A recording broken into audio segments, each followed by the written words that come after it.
My name is Mark Rich. Going to be 62 this spring. I've been making paintings since 1980. And I do that because my father was a painter. My very first memories are sitting on the floor of his studio and watching him work. He's an abstract painter, and I always wanted to be like him. So that's why I do it, I guess. Yeah, yeah. He's an educator also, which I've never done. So there were always lots of art students around and people very excited, sensitive people reacting to the world. It was a very couldn't have been a better environment for a painter uh, than I had. My mother's also an artist. She was a ceramicist and did a ton of work with fabrics and weaving. She used to brush the dog, keep the fur, weave the fur into yarn, and then use the yarn on a loom to make these giant wall hangings. They were wonderful. So there was no question for me about what I was going to do in my life, just about when and how long that would last. No, my father's not really a traditionalist that way. He calls his paintings the children of the New York school. His name is Harry Rich. And he's worked in acrylic my whole life, ever since, forever, I think. I've been an oil painter since day one. I use oil and wax. I've done it in caustic. I'm currently using it cold most times, but it's a critical part of what I do because it allows you to layer things.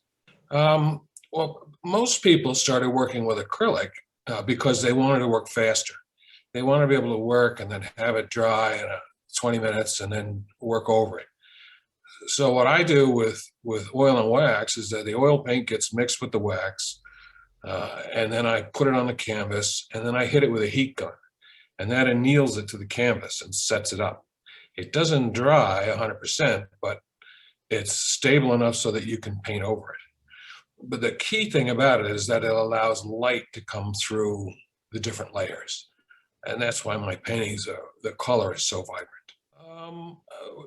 We were all very poor, in the late 70s. I mean, half my art supplies that I had then I stole. And I couldn't figure out how to steal enough oil paint to make big paintings. I was making 7-foot paintings at school. So I happened upon this jar, this stuff that looked like Vaseline in the art store, and I bought one. And it turned out I could stretch my oil paints enormously by using the wax. So that was the first, most important reason as a kid, was because I could paint and eat also. And that was a pretty big luxury. Well, it was, Keith Haring and Basquiat were sort of friends of mine. And the whole world was turning away from modernist abstract art and turning toward street art and that kind of immediacy. But I didn't want to do that. I really, I was an academic. My father was a painter, and his generation didn't have any respect at all for guys who painted things in the street. They didn't understand it. You painted on easels, you painted on canvas. So I was a little caught there. But our themes were the same. For me, it was things coming out of the darkness. The neutral color in my mind was black, and the thoughts were made of color, and then they would come up and rise up. And I wanted to make paintings that looked like a human thought process, which I think is very abstract. He was heartbroken. No, he didn't want me to be an artist. It's a painful, short life. It usually ends with a bullet in the head. It's an almost impossible way to live. So he was, he's always been very supportive supportive in a creative sense, but he's my father. He wanted me to have a nice life and to live well. He, it's just this comic irony, I guess. But he continues to. We talk today. He's still alive, still painting, and he loves my work, or that's what he tells me. I hope he's not lying. Well, I was a criminal, a very serious criminal, and I rode with gangs of other criminals, and that's how we survived. The city was a very tough place. The police department was at war with us. They raped and murdered a good friend of mine. They were really dangerous. They'd find you on the street alone and pick you up and give you a hell of a beating and dump you off somewhere. So we responded in kind. I lived in tough neighborhoods. I was generally the only white kid, and we were violent, angry people. But that's what we learned in art school. We used to make jokes about these classes. One of them was something we called Suffering 101. And, the teacher basically told us that it's hopeless, that your life's going to be short and miserable, and your parents are going to be sad, and anybody who loves you is going to be unhappy. So taking all of that and the sort of Mad Max kind of feel to New York City, I mean, it was, the police were a big gang. There was really no law. It was shootouts constantly. We all carried guns and knives. It was when I look back on it, it was a tremendous amount of fun.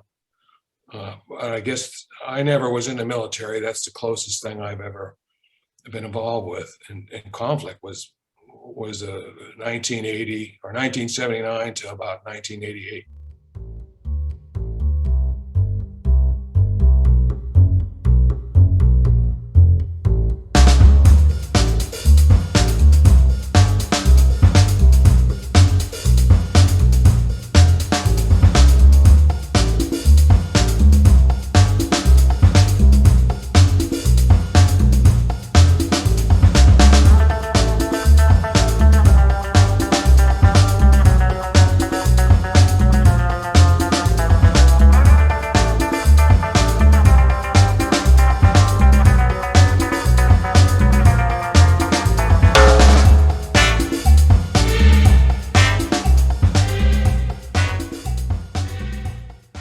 Just trying to survive. Well, I try to separate that, and it's bad enough that I have to live with that. But the work has a purpose. The work has a job. And the work is to be accessible to people and to offer them a way of coping, just a moment where their lives don't suck. And I think the work does that. I painted all through COVID.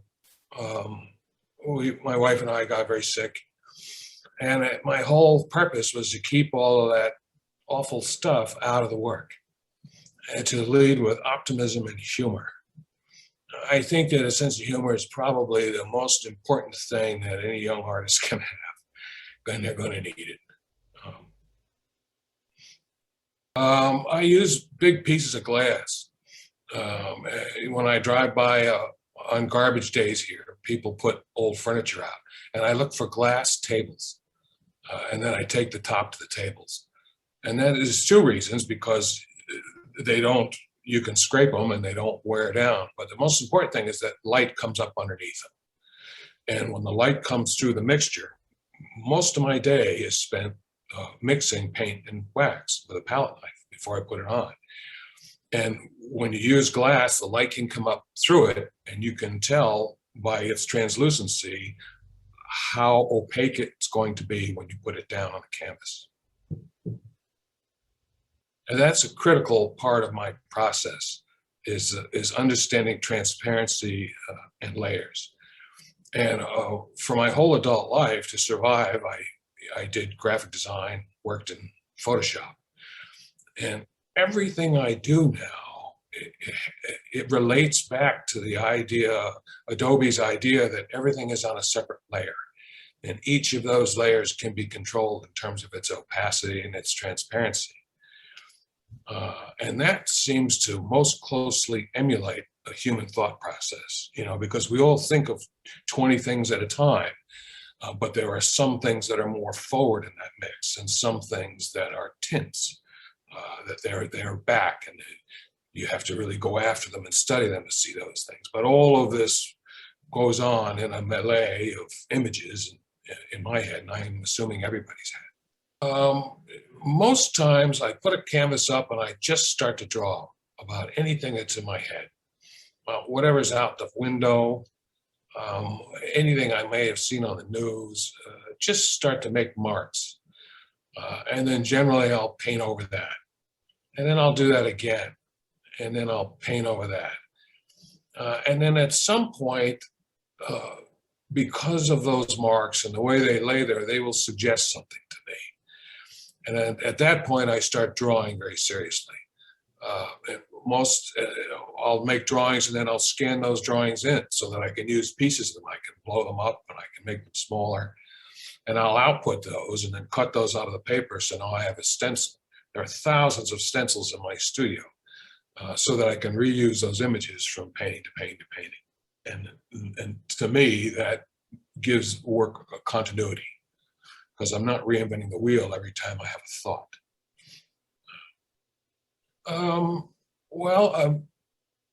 Everything is moving. Everything alive moves. That's one of the frustrating things, if you've ever tried to paint outside, is that everything's moving. The light is changing, the sky is changing, everything's moving. You look up, 5 minutes later, it's all different. And I think that's part of the movement in the paintings. And other has to do with music. I used to play a lot of music. I had a couple of rock bands, original rock bands, as a younger guy. And so I was always interested in the connection between the two things. Music being more difficult because it happens in an improvisational setting, and if you don't capture it or record it, it's gone like water. At least with paint, you come in the next day and every mark you made is still there. So it allows the symphony to continue. But I do feel like a conductor when I'm working. I do. After the first day, even a big painting, there's enough going on to where things are moving, things are changing, and it's starting to drive itself. I went to School of Visual Arts and had a bunch of big, wonderful, famous instructors from 79 to probably 82. And then, ran out of money. So went to work in the street and then started, rented a little apartment and started painting. And at that time, the work was a lot about my immediate environment. I worked as a bicycle messenger and as a motorcycle messenger, as a taxi cab driver, as a truck driver. I always worked in the street. And so the paintings reflect a lot of that chaotic thing that happens in the 5 boroughs. Very tenuous. Every day I wake up and I think, well, maybe I should blow my brains out today. And then I think, no, I'll make one more nice picture. And that leads one to the other. This whole COVID thing is very confusing to me. The first time in my life, the state of Connecticut gave me a little bit of money and allowed me to, work more than I normally do. And that's gone on a year now. I have 50 new paintings. And I think they're the best paintings I've ever done. I think they're better paintings than maybe anybody's ever done. I couldn't be more excited about that work, but I cannot believe that that's going to go on for very long. It just seems absurd to me that something so good could go on for very long.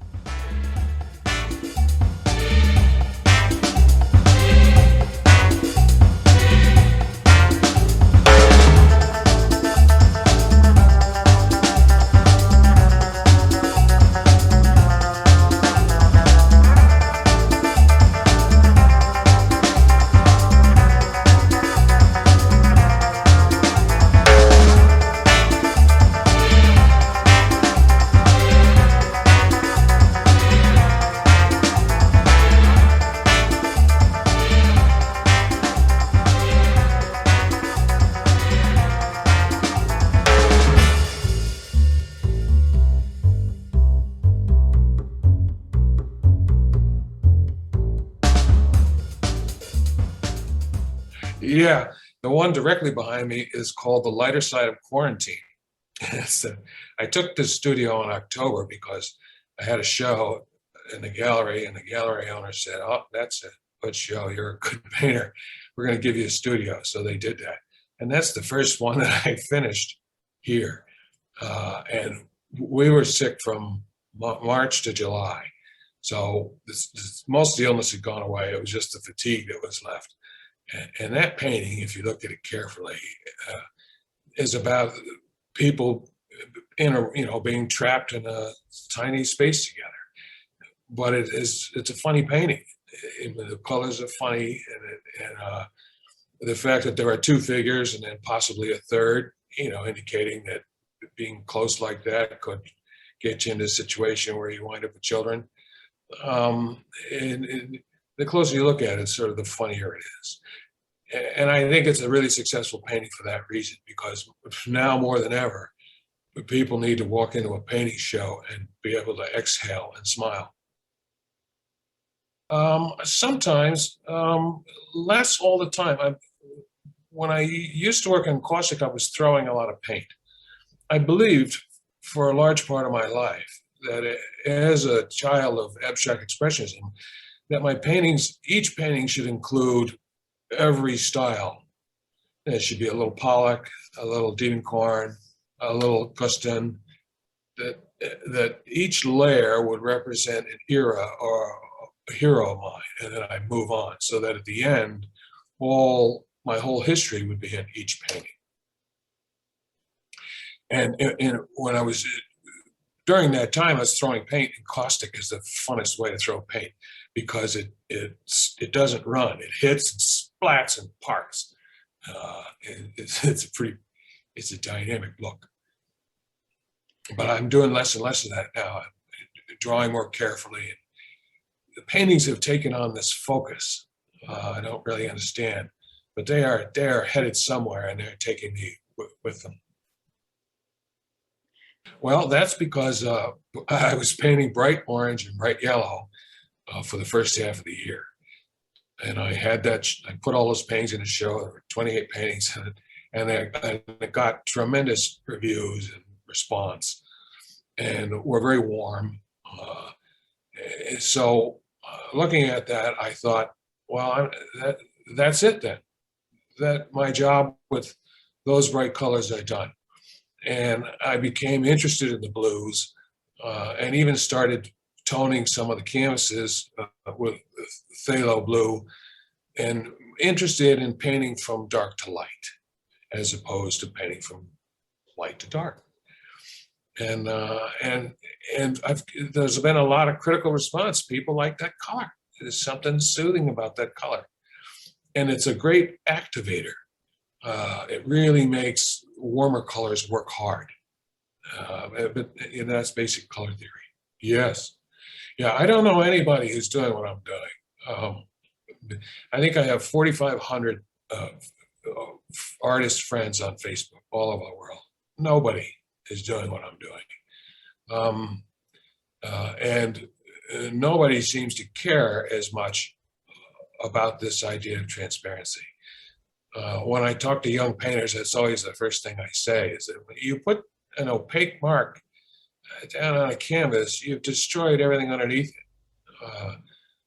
Is that really what you want to do?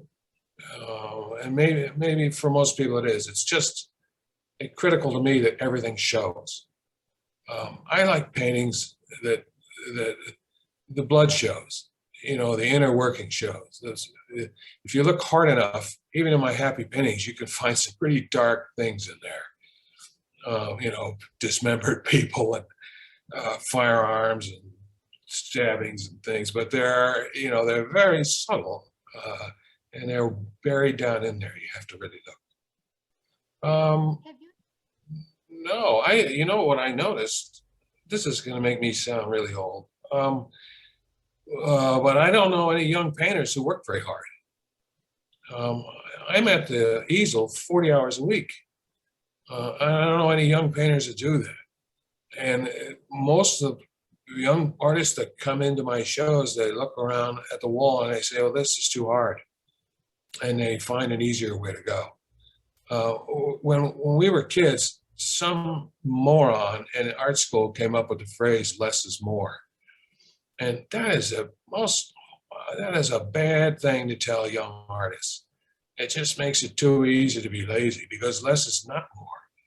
And the idea that this painting process is going to fill the artist with life, well, that is a misnomer. Um, Making art drains you of life. Art is for the people that are left when you're gone. Art is for everybody else, but it's self-abuse. It's a masochistic system.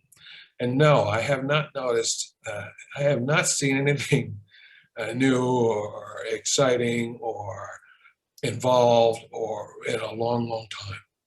But maybe I'm just not looking. That could be.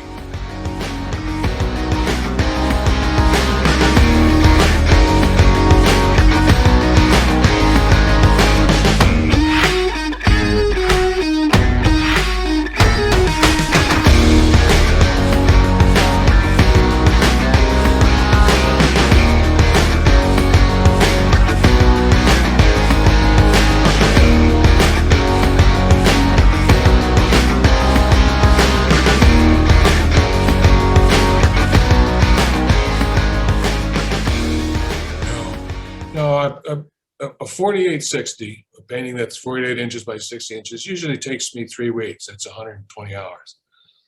And then it has to be varnished and framed, and the paperwork has to be done. And I used to write a piece of poetry that would go with it, but I quit that because it's too personal. It's I'm trying to be accessible, and nobody really gives a shit about your personal story unless it's in the context of the human condition. And so I want to reach people. I want to help and be part of the solution. And so that helps. Well, the painters all want to talk about it. In the 80s, there was an art critic in the Times, Grace Gluck, and she called me a painter's painter. And so other artists respond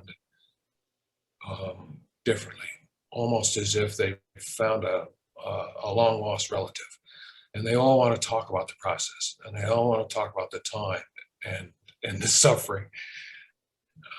And they are not that interested in the narrative. Non-artists are interested in the narrative. They want to hear stories of, well, where does this image come from? Or what does this mark come from? And all of those stories and marks, they do come from somewhere. And so I'll tell them the story.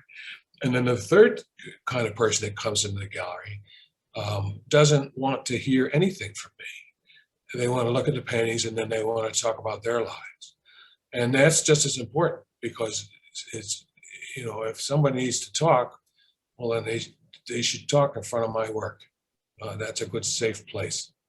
And so I've gotten skilled at making that understanding early on, whether or not I should speak or just shut the hell up and let them talk. No, I've always avoided education because I'm such a dark person. I don't, people get confused. Young men especially get confused and can easily misunderstand a bad thing as being a good thing and try to emulate that. So I've always tried to protect young people from me. Do you have children? Yeah, two, and they're artists. So how do they feel about your work? I don't know. I try never to speak to them about it. They're probably a little angry at it. So you've been through a long period of illness. You have recovered? Yes, yeah. Yes. And how does the future look for you right now? Dim. But I think I got a few more in me. At some point I'll run out of money and that'll be the end. Sure. Yeah, I've been doing this a long time. I used to do all kind of crazy things. I used to go out and I'd hunt, and I'd take some series of pigeons. I'd use their heads and wings and pieces of their skeleton, paint, and wire, and weld things together, and I'd make these 3D sculptures. They were just hideous, and I believed that because I was an artist, that it was okay to just kill anything I wanted to kill if I was going to make art out of it, and I was wrong. And there have been times where I've been too poor to paint, so I use other stuff, but the work sucks. I'm a painter. There's one way for me. No, I wouldn't. There's so many sculptors, and I would never want to take up space or take an opportunity that a really good and serious sculptor should have. There's a very limited amount of space for success in this business, and it's a crime when a shitty artist takes the space that a good artist should occupy. It needs a partner, a spouse that's a marketing expert, and then needs a tremendous amount of patience and discipline to learn a craft well enough to make a statement that is important to the world. So those two things, it can't be done on your own. You have to have a partner. Yes, I have hundreds of pages of stories and lyrics and poems, and I should destroy them. They're horrible. And I think the writing for me was just a coping mechanism. Like when you meet crazy people in the street and they're talking to themselves. No, that's so close to music. And the way music's being made today, an awful lot of it is audio stories, over machine-made sound. And a lot of it's wonderful. No, that's, again, I would be taking up space in somebody else's area. I don't want to do that. I only want to do what I can do the best. No, my plan is to kill myself at some point, and then my family will have to deal with it. And I'm sorry for that, I am. But I don't there's no way out that I can think of. I can't do the sorts of things you have to do to make the paintings work for me. So my hope is that they'll help somebody else when I'm gone.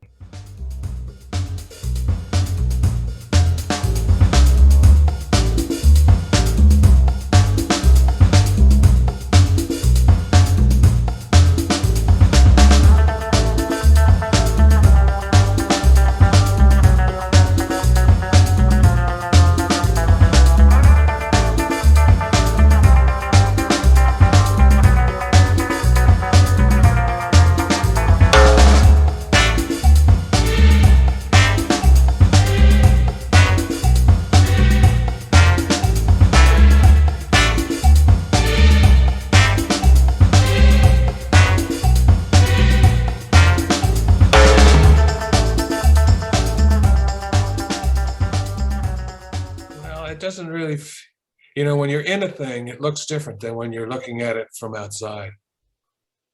To me, it's, doesn't seem very far. I do what I have to do every day. I don't know any other way to live. It sounds to me that some of the traumatic experiences in the past are still lingering in your subconscious. Yeah, I'm riddled with PTSD. That's just, we never knew what that was until the Gulf War started, and then people started talking about it. Yeah, no, I'm a mess. It's funny though. People think it's funny. I noticed that you're also doing graphic design. Yeah, I do. I'm working on a magazine right now called Connecticut Builder. And I probably do 4 or 5 days a month of graphic design, and it gives me enough money to move forward with things that are important to me. Now, graphic design is very structured. How does that work for you? Well, it's made me a pretty good painter. There are things you learn. That's what, if I were going to be an educator, I would require all painters to learn design, to learn typography, and to understand tangency, and to learn this Adobe suite. If I could have heard myself saying this 20 years ago, I'd say, he's ridiculous. But when you learn that suite and you understand images and layers and understand the way those layers work, it changes everything about the possibilities on the canvas. And one of the things that happens in design is that you never marry an idea. But you throw the client 8 ideas, they're going to pick the turd every time. And so now you got to polish that turd. And so that's an awkward little skill, but it turns out it's really, really good, because when you take that into fine art, it keeps you from marrying bad ideas. And what I see with a lot of younger painters around me is that they'll put a bad idea down and then be afraid to take it off because maybe there's no idea to follow that. But when you work in design, you have to work quickly. You realize that that's not true, that there's an endless supply of ideas, that never stops. It's one of the only eternities. Don't watch this video. Marry somebody wealthy that loves art and marketing. And don't watch this.